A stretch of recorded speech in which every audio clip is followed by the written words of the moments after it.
Hello? That's your bookie calling. This was a bad idea. Another trading channel. How did I turn $27 into $50,000?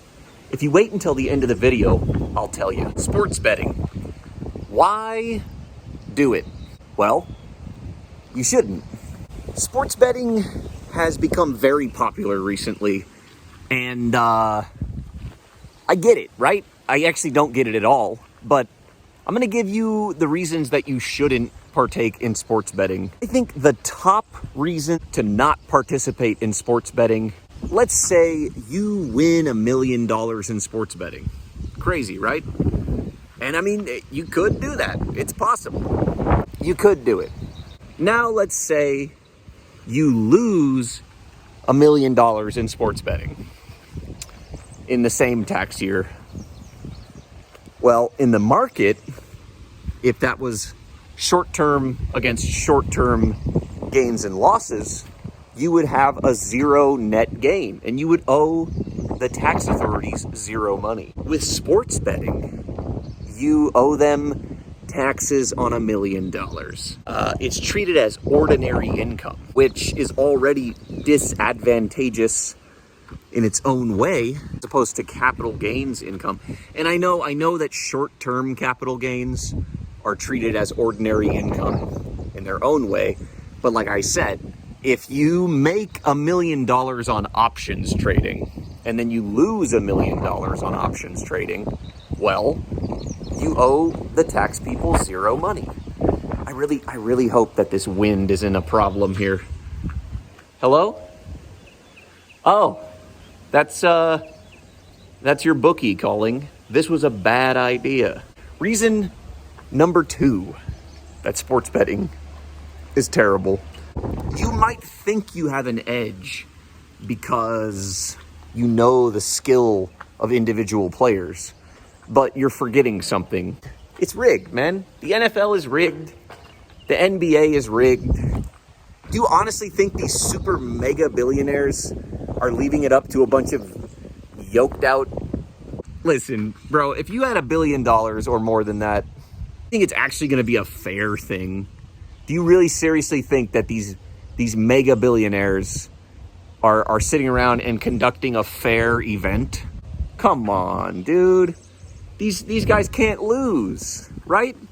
Why would they conduct a fair event amongst each other? I guess this one's more an opinion, but oh, Mahomes is looking so good this season. No, it doesn't matter, dude.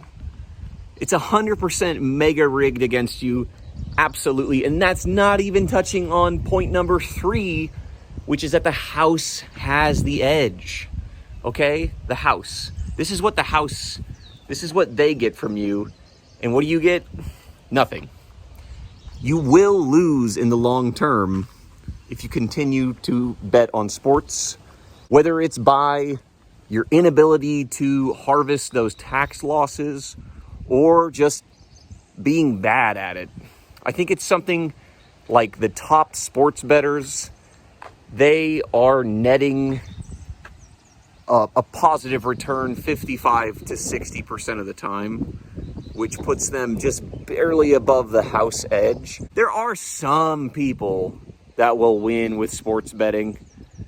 It does happen. It's not like nobody ever wins. Bonus bullet points. Let's see. In the market, you don't have to do short-term betting like options and futures. You can, even with options, you can have leaps, a long equity anticipation security. You can say, in a year, I think SPY is going to go down 5%. And you can make a bet on that and then just wait a year.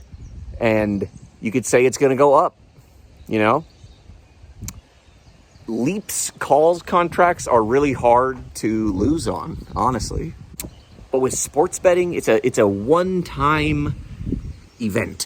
And you can't really, there's no long-term value to accrue. It's just a bet. It's a one-time bet. It's literally like buying a lottery ticket, but even dumber than that. Okay? It's literally gambling, right? This time I am speaking from the mountaintop over here because I don't engage in sports betting, okay? I have a frontal lobe, all right? I feel bad. I feel bad for people that bet on sports. Unless you're Dave Portnoy, that's the people that bet on sports and win. The people that already have a ton of money. I know you'll notice a pattern emerging with anything to do with finance. The people that win already have a lot of money. In the market, you could make humble plays, right? You could just buy SPY on a repeating basis. Or you could buy dividend stocks or dividend ETFs and allow them to pay you in the long term. And it's not like, oh, this guy broke his knee. You lost your life savings, by the way. Drunk college dudes is who I imagine are betting on sports. Anyways, how did I turn $27 into $50,000? It's fake money. I bought it on Amazon. Total cost $27. This has been another trading channel.